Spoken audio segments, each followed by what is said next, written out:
Welcome back to another episode of Small Ball with Kenny Beecham. We're in the middle of NBA trade season. A couple days ago, we were all just super sad about the fact that we had only had one trade, Trae Young to the Washington Wizards. And since then, we've had a couple more. None of them as big as Trae Young to the Wizards. None of them as big as potentially Giannis getting traded. But playoff team, shuffling the decks a little bit. Maybe the worst team in the league, shuffling the decks a little bit. The Bulls got future draft capital for like the first time ever. Let's talk about that trade right up top. After, I remind you that this All-Star weekend, me and the guys and Numbers on the Board are doing a live show in Los Angeles. The link will be in the description if you're watching on YouTube, or scan the QR code if you're watching other places. Get your tickets before they sell out.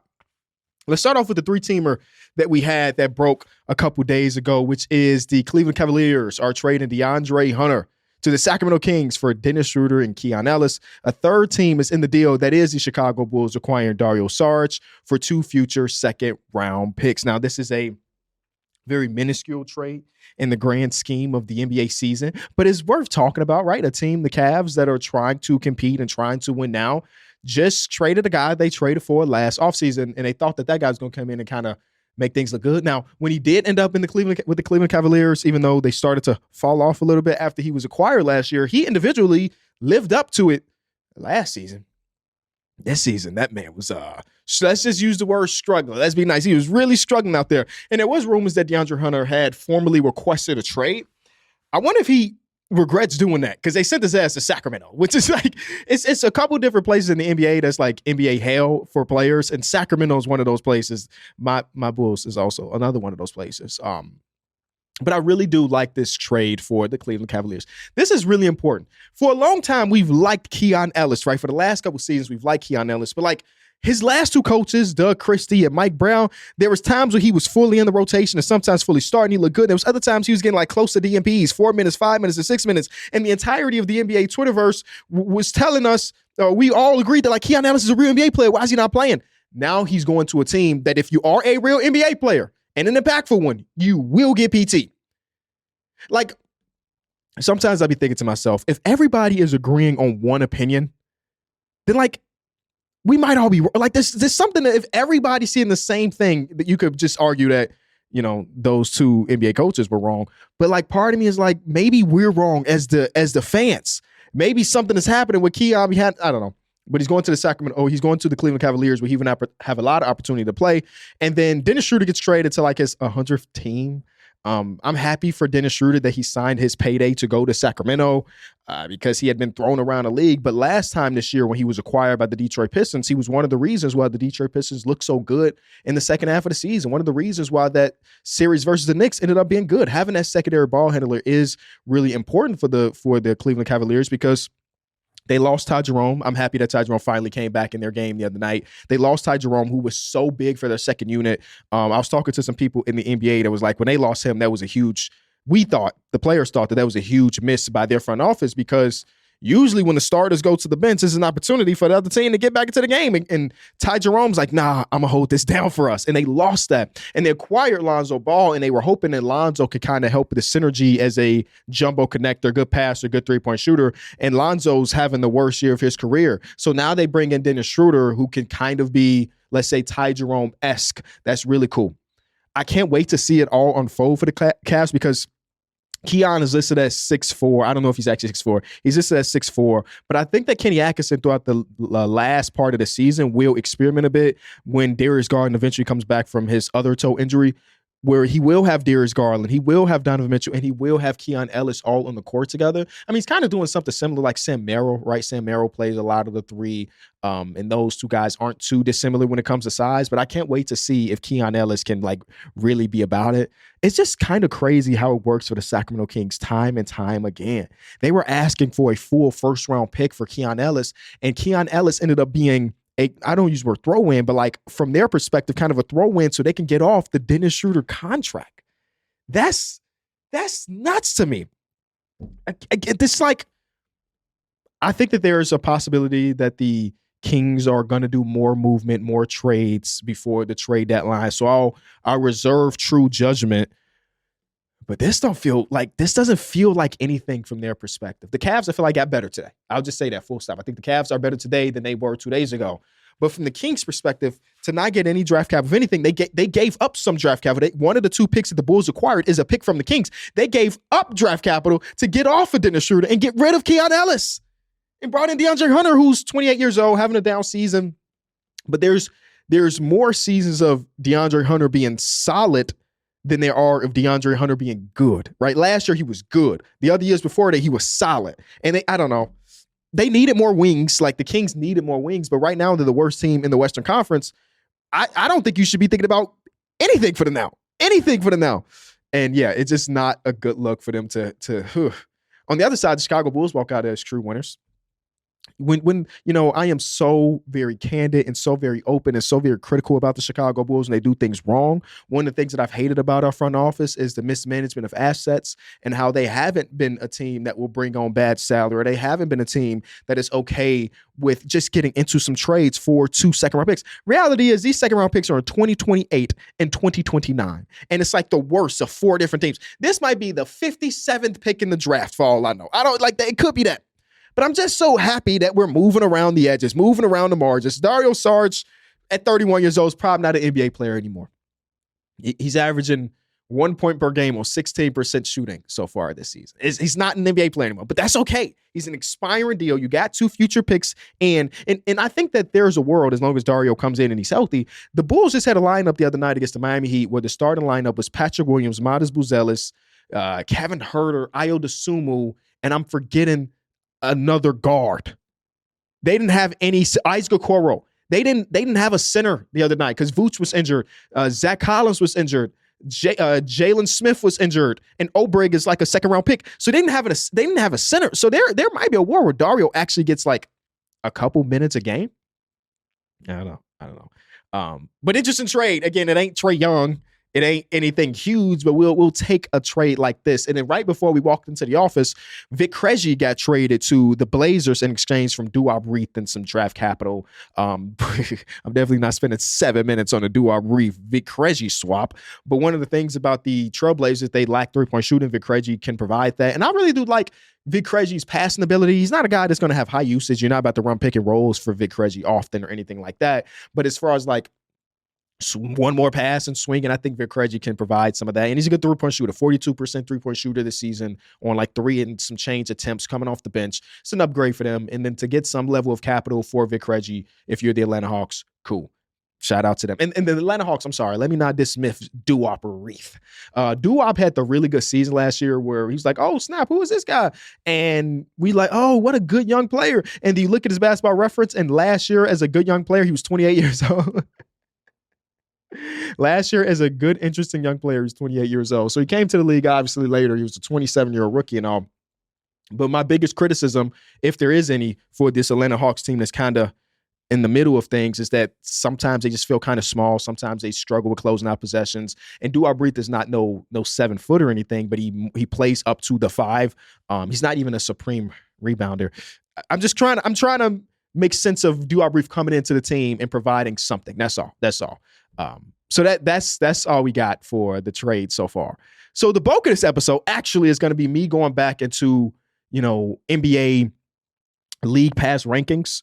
The guys did something very similar on numbers on the board, but that was the week that I was sick with the flu. And I did get a few tweets since then, like, Kenny, can we get a YouTube video of you giving your new rankings? And I was like, I'm going to hold it off for the podcast. So I got 7. I'm saying it again, 7 different categories when it comes to my league pass rankings. We got the teams I'm just not watching on a nightly basis. The second one is some young players that I like. So I watch sometimes live, but more often than not, I'm watching highlights or specific possessions. I'm watching these teams, but I'm not having a good time. I love you, but you frustrate me. My guilty pleasure teams. I understand while teams don't, or people don't like watching you, but they tripping. And then the cream of the crop, in my mind, the 7 teams that are the best to watch on a nightly basis. I want to say, of course, that these are all my opinions. It is very subjective. You may love watching a team that I absolutely hate, and that's okay. That's the beauty of the game, man. It's the beauty of the game. And I can't wait to get into this, y'all. I can't wait to get into this. But we will have to break. But when we come back, I'll start my league pass rankings.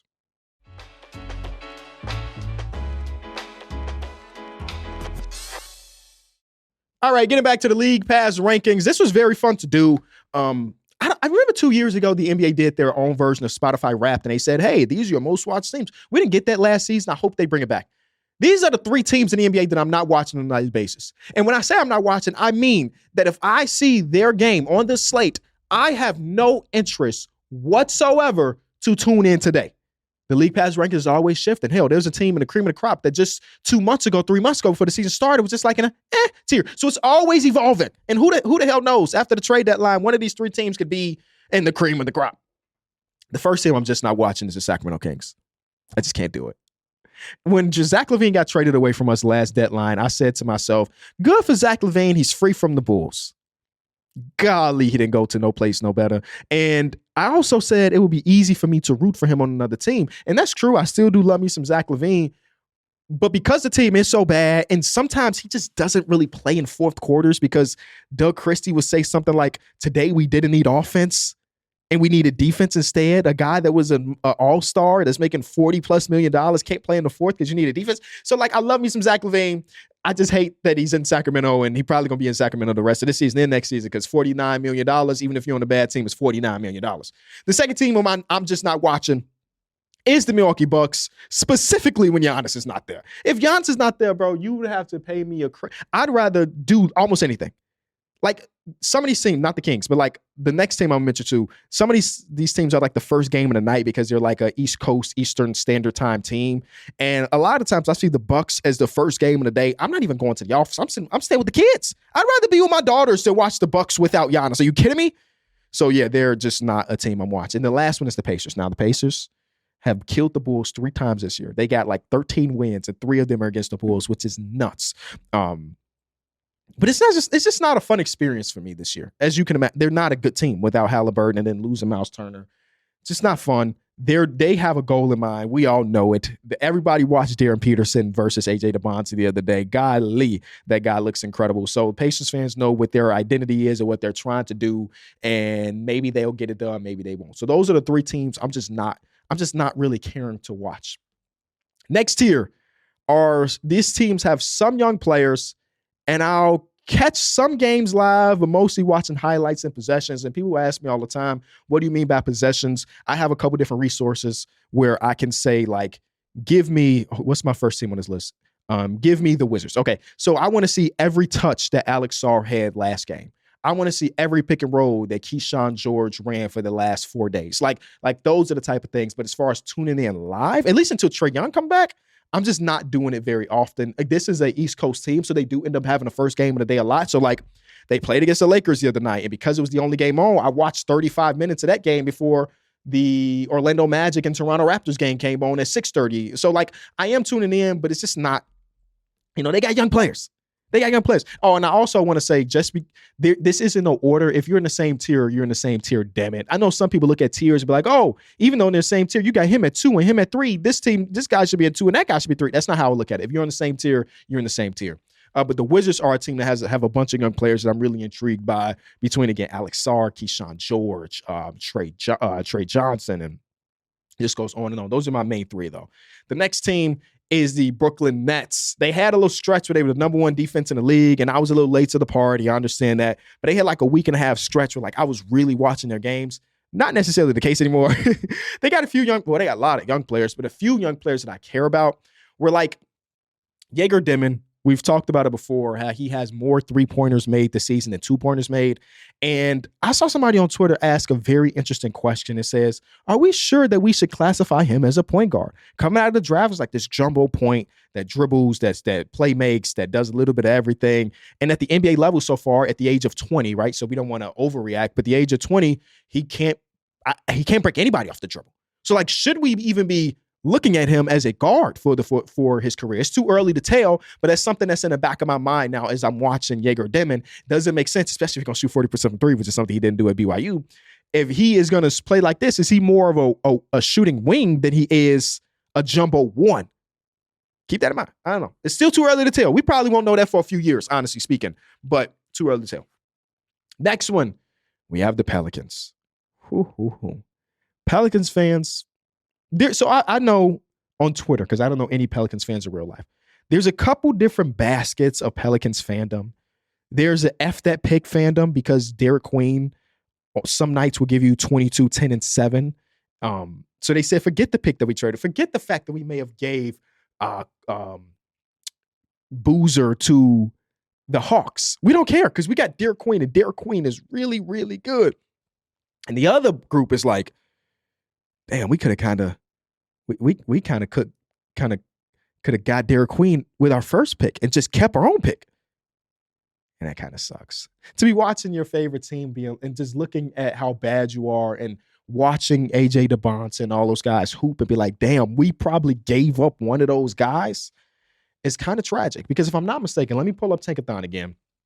If I'm not mistaken, right now it's projected to go 2, and the furthest it could be is 6. So like you almost guaranteed gave up AJ, right? AJ, Boozer, Peterson, Wilson, and I don't know who number 5 will be. Is it the guard out of Houston? Yeah, it is. So far, I'm looking at a mock draft right here. They got the guard out of Houston, Kingston Fleming. So you almost guaranteed to give up one of those 5 guys. And there's a world where Derek Queen is a 10-time 8-time All-Star, and he makes All-NBA teams. And in that case, you probably do not care unless that pick turns into, Darren Peterson turns into the GOAT. You know what I mean? But they have young players that we care about. Of course, Derek Queen and so on and so forth. I do believe that they have been mismanaged. If we get through the whole trade deadline and they don't make any trade and they don't do anything to make their team, I don't know, more palatable for the future, I think it is mismanagement, but that's a whole nother conversation for a whole nother day. And the last team in this is the Utah Jazz. We love us some Keontae George, man. Keontae, so this is how crazy it really is. Sometimes when I'm doing my research about players, because I'm doing a draft show, but I don't watch college basketball often. So like the month leading up to the draft, I'm studying these prospects and so on. And I mean this, I'm just telling a story now. I'm just telling a story. I don't mean no harm here. I remember watching a pudgy Keontae George at Baylor film, and I'm like, that's an interesting player, but I didn't think anything of it. I didn't know where he would fall in the draft. I think he ended up going like between 16 and 19 or something like that. And I'm like, after he gets drafted, I'm looking up his story. I'm like, that seemed cool. I'm gonna follow him on the gram. He followed me back, and we exchanged DMs a couple different times. Nothing too major. It's like you in Vegas for summer league, yeah, you doing this, and before the season started, again, I like Keontae George before the season started, but I wouldn't call myself a fan. He was a cool guy through our DMs, but I wouldn't say like I didn't look at him and say that guy could be an all-star one day. Before the season started, we're doing just, I don't know, and passing the conversational numbers on the board. My boy Mike say, yeah, man, Keontae George, he's just a star. And we all look at each other like, did we watch the same Keontae George last season? Keontae George last year averaged 17 points per game, which is good. He shot 39% from the field last year, 35% from 3. He averaged 2.5 turnovers to 5 assists. Like, there was not a lot for Mike to believe that Keontae George was going to be a star one day. And then in the third year, he's averaging 24 points, 46% from 3. 46% from field goal, 38% from 3 on 7 attempts. Free throws have gone up by 3 a game. I don't know how Mike sniped it. But we all have our good hits and bad misses and stuff. That's if Keontae George makes an all-star appearance in his future, which based on the way he's playing right now, I think the Jazz just have to continue to put the pieces around him. He projects to be a multiple-time all-star, right? Can we agree there? That's going to be one of Mike's biggest hits. Because how the hell did he see that last year? Because Keontae wasn't very good, like just straight up. He just wasn't very good. So they have Keontae George. I think we're all trying to figure out what Cody Williams is. Is he an NBA player? Is he not? As of recently, I said it before, he's been looking like an NBA player. I don't know if that means that he was warranted of the number 10 pick, but his field goal percentage is up 13%.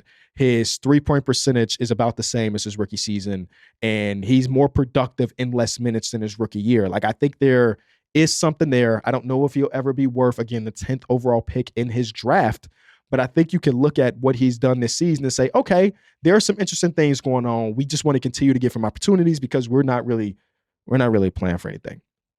I will say, though, when Lauri Markkanen and Keontae George are playing, this is one of my favorite teams to watch.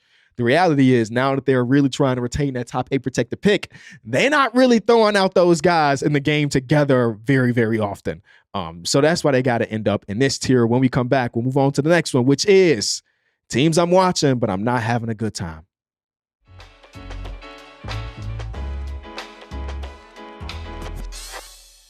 Before we go any further, we want to say thank you to our sponsor over at DraftKings. You know all about DraftKings Pick 6 by now. You pick more or less or different player stats for the upcoming games. Pick 2 or more different players into your pick set. Decide on some stats more or less. Sit back, relax, and see if you made the right decision. Tonight, on this great Monday in February, it's a really small slate of games. We got 4 games today. There's not that many great things. So slim pickings, if you will, on the pick 6. I always want to say play pick 6 responsibly, please. But let's tell you what I cooked up today. Starting off, Nipple and the Charlotte Hornets. Yeah, I said his name first. Are going against the New Orleans Pelicans. I love when we got these rookie duels, and it's 3. I guess it's 3 really good rookies in this one. Between Fears, who I saw a mixtape on Twitter yesterday of Jeremiah Fears, but it's strictly Jeremiah Fears missing fast break layups. And the video was longer than 4 seconds. You know what I mean? So it's happened multiple times this season, more times than he probably is happy about. But I started with Nipple because I'm going more on Nipple's points. The Hornets, who of course we'll get to later in the episode, have been playing really great basketball. Leave it at that. Super fun team to watch. Nipple's a huge part of that. The way he's being used by Charles Lee. I have to admire Charles Lee's coaching, because it would be pretty easy for a guy coming out of college with his shooting prowess to just be a movement shooter or just be stuck in a corner. He's so much more than that, obviously, but I could definitely see other maybe older coaches looking at Con and being like, yeah, sit in the corner and hope that they help off on the road man in this pick and roll and shoot threes. And he does so much more, and it's so impressive that he's able to do that at the young age, and it's so cool that Charles Lee has empowered his younger guys to be this productive. Next game we got is the Indiana Pacers versus the Houston Rockets. I'm going to go more on Alperen Sengun. I think he needs a nice little bounce back after he had a tough 2.5, 3 quarters in their game versus the Dallas Mavericks. I think he can look at the Pacers team that has, Jay Huff, who blocked hella shots for sure, and be like, no, this is a game where I'm going to go more on my point, so I'm going there. Then we get to the games that are on Peacock tonight, 7:30 Eastern time. We got the Minnesota Timberwolves versus the Grizzlies. Okay, Jaren Jackson Jr., Anthony Harris, Julius Randle, Rudy Gobert. I'm going more on the Rudy Gobert rebounds. I think this is a really good matchup for him. I was tempted to look at some Ty Jerome stuff. I was tempted to look at some Cedric Howard stuff, but I'm going to go Rudy Gobert boards. The guy cleans the glass, as we all know. And if the Grizzlies can keep this close, then I think that I feel pretty good about him, because his rebounds were at 11.5 the other night, and they blew the team out, and he didn't play for the last 8 minutes. And it was like, man, if this game was closer, then I'm pretty sure that a 7'1" dude will get 1 more rebounds in these 8 minutes. So we got that. And then lastly, we got the 76ers versus the Clippers.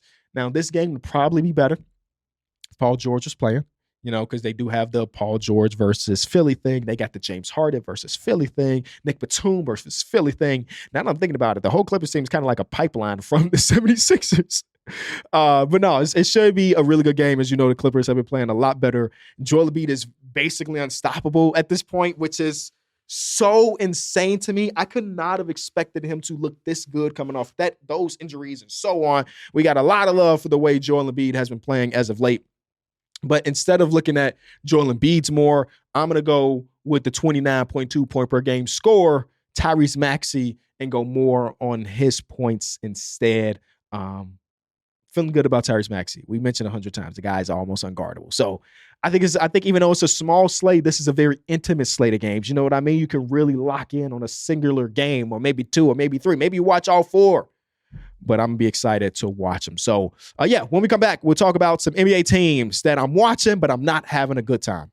For those of you who haven't checked out DraftKings Pick 6 yet, there's an exclusive offer waiting for you. Right now, new DraftKings customers can play $5 to get $60 in Pick 6 bonus picks. All you have to do is download the Pick 6 app and use promo code ENJOY when you sign up. Pick 6 is available in most states, including Texas, California, and Georgia. So don't be afraid to get in on the action. Ride the upside with Pick 6.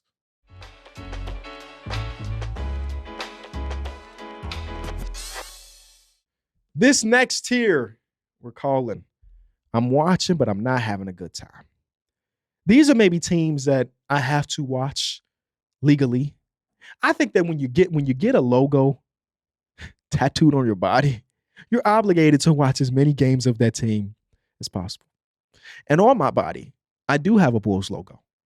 I also have a White Sox logo. And I also have a Bears logo. A lot of those teams have been good for a long, long time. But that's what fandom is. Shout out Chicago.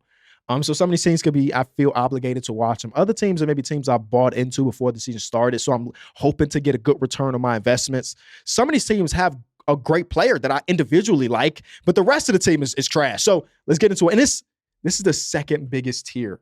Oh my God, do I not enjoy basketball because I have 6 teams and I'm just genuinely not in.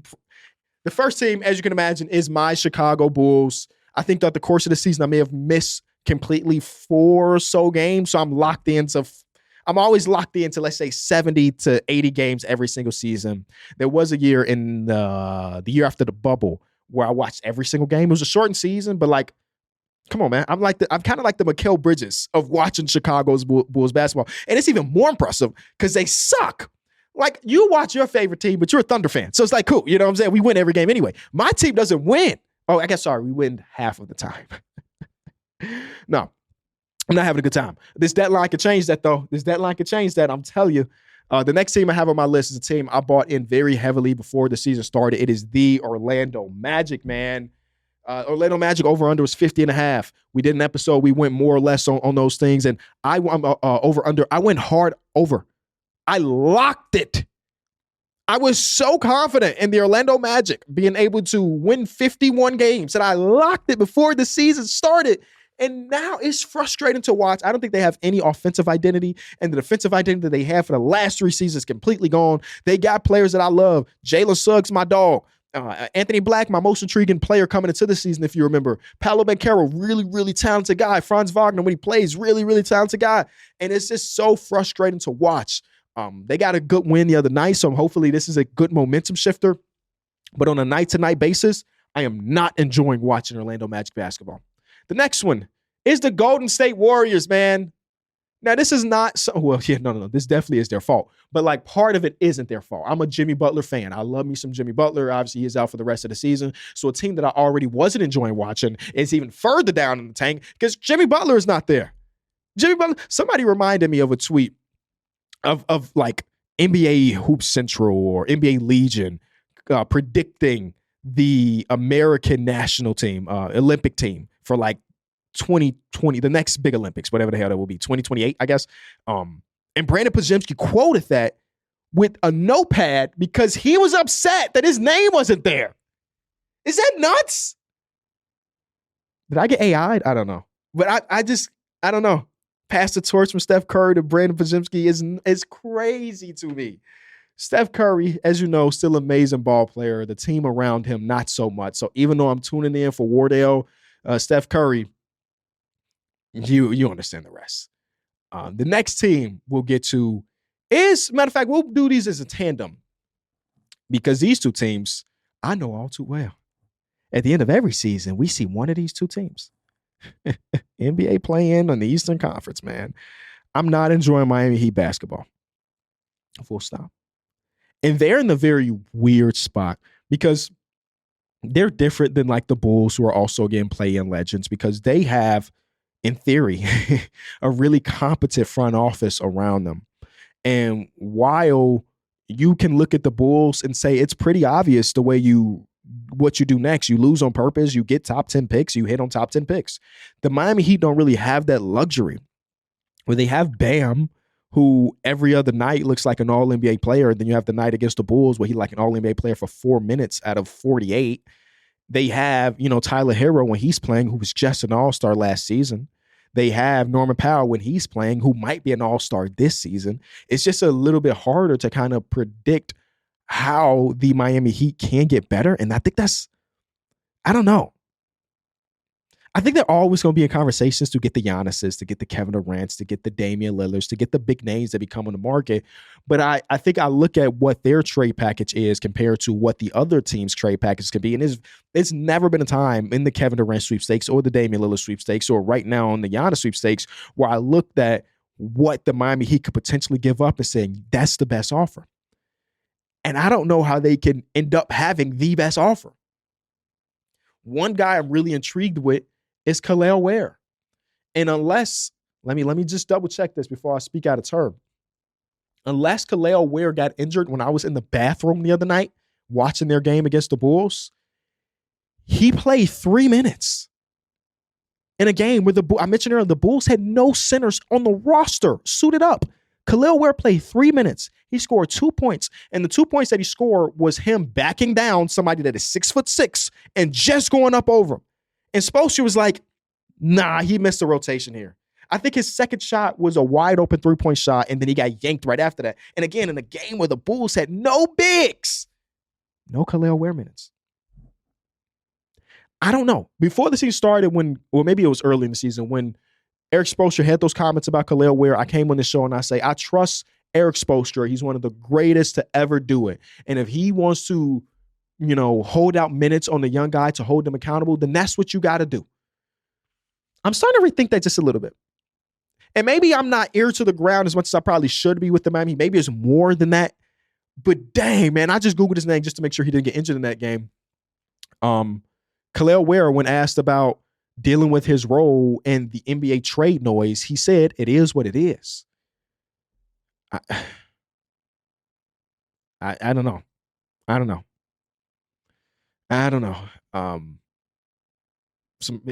could see the frustration from Heat fans because you did make 2 finals in the last 5 years, right? You do have some championships in the last 10 years? No, 15 years. My God, I feel like I'm a teenager again. 10 years ago, golly, 10 years ago, man. Anyway, and then the other team, the other play-in guys that are there all the time is the Atlanta Hawks. I'm not really enjoying Atlanta Hawks basketball. Jalen Johnson, fun, interesting player. What Nikhil Walker's been able to do offensively, cool, really fun. But that's kind of it. And I said it, and if I'm a Hawks fan, obviously it's frustrating to trade your icon that is Trae Young, who I think we talked about last time we did Ask KB like a month ago when it happened. I think they're still geared up.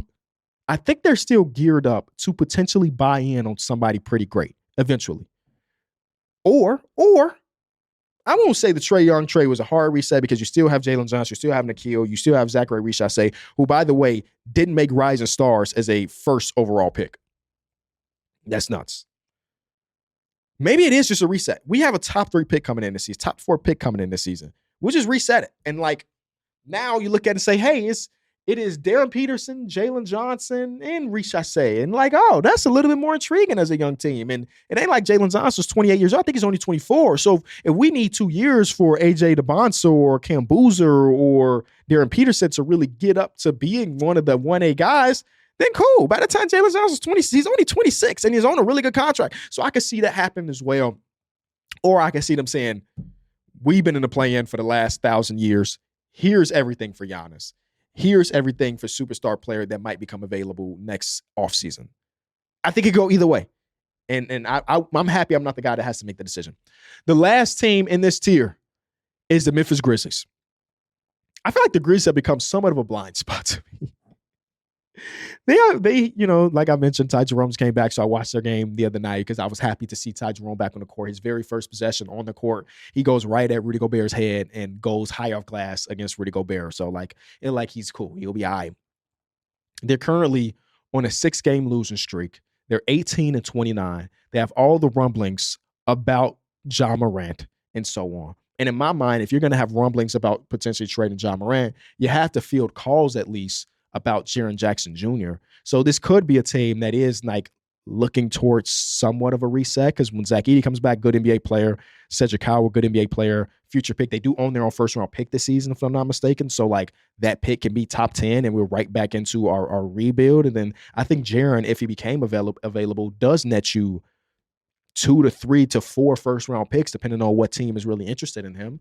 So you could have those 3 picks that you got left from the Orlando Magic trade because you use one of them to get Cedric Howard, and then whatever you get for Jaren, and then a little bit that you get from John Morant, you might be set up for a full teardown and a real good rebuild, because I trust the Memphis Grizzlies team when it comes to scouting and drafting. They've done well for so long. When we come back, we'll get to the teams that frustrate me the most.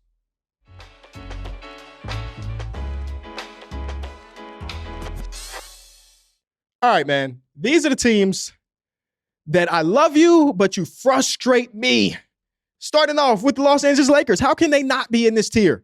Luka Doncic's a great ball player to watch. LeBron James can still throw a lob and do some craziness on any given night, but they still frustrate me. I'm not one of them people that think they should put chips on the table right now to get better for today, but wait till the offseason, the next offseason. But they are still a frustrating team to watch because they don't have any defensive identity. But Luka's so good that I still love him. You know what I mean? The next team is the Cavs, who have been playing better as of late. So they have an opportunity definitely to get out of this tier. But because I was so high on them before the season started, and because they were so good last season, to have this lull to start the year right now, they are sitting at 29-21, and they've won 7 of the last 10. It's been good. It's been good. But again, thinking about what my expectations were for them before the season started, definitely frustrating. The last one we have in this tier is the Knicks. I'm going to give them credit. They're back on their bully. 5-game win streak. Some of those games really good. Second night of a back-to-back, going to Toronto, win against a good Raptors team. They've been good as of recent. But I think what frustrates me is that before the season started, they were my end-all, be-all. This is the team that is going to win the Eastern Conference. And even with their 5-game win streak, I think they still can. Don't get me wrong. I still think they have the star power, everything to win the conference. But I don't know. I think I just feel less confident in it now compared to I was before the season started. And I think a lot of that has to do with the defensive side of the ball, where even in this hold on now. 5-game win streak, number 1 defense. They had a blowout in there. They had a few blowouts in there. And that's how the Charlotte Hornets ended up having the number 1 defense this month, because they had 2 30-point blowouts. But now they blew out the Trailblazers in this 5-game win streak. They blew out the Kings. And then the Brooklyn Nets game. So that's skewed. They held the Brooklyn Nets to 66 points. So that's skewed. They're not the number 1 defense, but damn it, use it as momentum to move up. So those are the 3 teams that I love you, but I'm frustrated with you. The next one is also only 3 teams, honestly. My guilty pleasures. These teams are not so great. They're not bad either. But I really do tune in, and I really do enjoy these teams.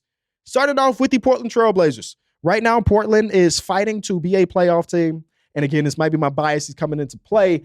I need them to be a playoff team because the Bulls can have 2 first-round picks this season. But I think their fan base deserves some playoff appearance.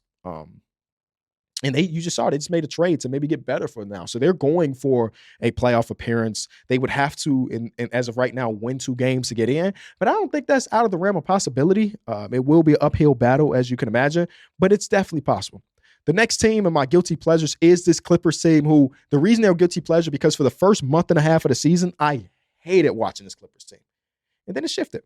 They're starting to win ball games. The defense is starting to look more Clippers-esque compared to looking at it like last season. James Harden, been good. Kawhi's been great. I'm at the point now where I'm always saying, really appreciate the older stars while they're here. The Kevin Durant's, the Steph Curry's, the LeBrons, the James Hardens, even the Russell Westbrooks, who's, I guess, a tier or 2 below those top 4 guys. And in those conversations, I never really thought about Kawhi Leonard, but you definitely should think about Kawhi Leonard when you talk about appreciating the older guys across the association, because you never really know how much time they got left. So Kawhi Leonard playing elite level ball as of in the last month and a half or so, which is a long time for Kawhi. Those are my 3 guilty pleasures. Moving on to the teams that say, I understand why many people may not like watching you, but they tripping. These teams are fun, even if y'all are hating on these teams. The first one, as you can imagine, the OKC Thunder. Coming off a championship, they were hated. I mean, honestly speaking, between the conversations about Shea getting to the foul line, the team interviews that some people saw corny, all of the other things, the hacking from Lou Dort, the fighting from Lou Dort, the hacking from Alex Caruso. Some of them I can understand why y'all hate, don't get me wrong. But as a whole, I think y'all tripping about not watching Thunder games because I think that, especially as of late, their games have been more interesting compared to the first month and a half, 2 months of the season where they were just blowing everybody out. They're actually in games now. Some of these games are coming down to the wire. And Shea is really putting on the backpack. And again, I know that some of y'all hate watching Shea, but I want y'all to take off those bias glasses. Just watch Shea for what it is. The man is literally looking like one of the best shooting guards or point guard, wherever you want to put him, guards ever. And because he might embellish a foul here, some of y'all are overlooking the efficiency that he plays with. I'm just saying, I still love watching the Thunder play. Next team is the Suns. And the reason they're in this tier, because I think that some people may not think about watching the Suns because they really don't have much star power compared to the rest of the league. Obviously, Book, before his injury, was there and doing good stuff. But it's one of the best team ball teams that you'll have in the entirety of the NBA, right? By committee ass team. Like, you know what I'm saying? Offensively and defensively. And I just feel like you don't get that to a high tier in the NBA. You see teams be by committee teams and they'll be a 500 team. This team is 11 games over. They're 2 games away from hitting their preseason over-under right now before All-Star break. One of my favorite teams to watch all season long because they shouldn't be this good. Dillon Brooks shouldn't be breaking down defenders to score 40. He shouldn't, but he is. Colin Gillespie shouldn't be as productive as he is, but he is. Next one is the Celtics. I think people kind of got bored with the Celtics style of play, the three-point shooting and so on, but obviously it's so much more than that. This is a really, like, by net rating, really elite team. Fun team to watch on a nightly basis. Jaylen Brown has been playing amazing. Derek White has gone through a few slumps so far this season, but his impact goes deeper than just his lack of three-point shooting as of late. And I was talking to Cam Johnson on Old Man in the Three. I call them backup center U, where like every backup center that goes to the Celtics end up just being good centers eventually. Luke Kornet was not looked at as a good ball player overall. He had his things. He may have one superfan in Jim Boylan, but other than that, people didn't really look at Luke Kornet as a guy. He's a real guy. Nemaz Cater's a real guy. Luka Garza's turned into a real guy. They just find a way to make real guys that are backup guys. The last team on this list is the Toronto Raptors. The Raptors don't play a pretty solid basketball. So I can understand why people just wouldn't tune in to the Raptors. It's pretty to me. I don't know. I be nostalgic sometimes about those really hard-nosed, great defensive teams. That's why I really love watching the Pistons. Spoiler, you haven't heard them just yet. And the next tier is cream of the crop. I really love watching the Pistons because of that defense. I really love watching Scotty Barnes' defense. He's number 1, number 2, number 3 in DPOY this season, depending on what happens with Wemby on the second half of this year. They're a fun-ass team to watch. And they have been able to put it together even with, for most of this season, Emmanuel Quickley wasn't very good. Recently, the boy don't miss. With RJ Barrett missing a lot of this season, with Jakob Poeltl having his back issue and not playing, and they're still better than anticipated. If they had a healthy team and they were sitting at 29 and 21, you'd be like, oh, that's really cool. But when you account for all of the injuries they've dealt with, it is even more impressive. My last tier is the 7 teams I believe are the cream of the crop when it comes to NBA League Pass rankings. The first team we got to mention is the Hornets. The Hornets are the only sub-500 team that could ever be in my League Pass rankings being this high. They are the most fun team to watch in basketball right now. I said that when you're in the same tier, I'm not ranking it. Damn it, I've ranked this one. They are the most fun team to watch in basketball right now. Between Brandon Miller just straight up breaking out right before our eyes, even with him dealing with that heavy shoulder injury. He's playing basketball with like a football pad on his left, what's his right? I think it's his left arm. And he's still going out there, yak out, 4-point play. Don't jump on because I'm going to dunk on you. Musa Diabate, him, Con Knipple, and LaMelo Ball, that 4-man lineup has an offensive rating of 146. Their net rating was plus 20. That does not compute in my brain, man. They have been that good over recently. And I just hate that they started off the season so poorly because I think I would much, much rather watch them in the postseason than watch the Hawks in the postseason, than watch the Bulls in the postseason, and rather watch them than the Miami Heat. But they may not be able to catch. Oh, no, they're a game and a half outside from the Atlanta Hawks. Ooh. And if the Bulls sell the bet line, which is something they probably should do, we might get some playing games for LaMelo again. It's been a few years, Melo. It's been a few years. Conk and Nibble, man. It might be yours. So they're at the top. The second team is the Philadelphia 76ers. The 76ers are sitting at 27-21. And the reason why they are here, let me look this up really, really quick. They are always in clutch games. They are fifth in the league. I'm sorry, no, in total clutch games. They are fourth in the league, tied for fourth in the league in total clutch games this season. I feel like every one of their games are down to the last 5 minutes. And even if it's not them looking amazing, it's another team looking amazing. If you're watching a 76er game, you're going to see something interesting. From Tyrese Maxey getting downhill and doing stuff at the rim, from VJ pull-up middies, from Joel Embiid, like straight up averaging 35 over the last however many games. This team is super fun to watch. We got more on them when we come back from this break.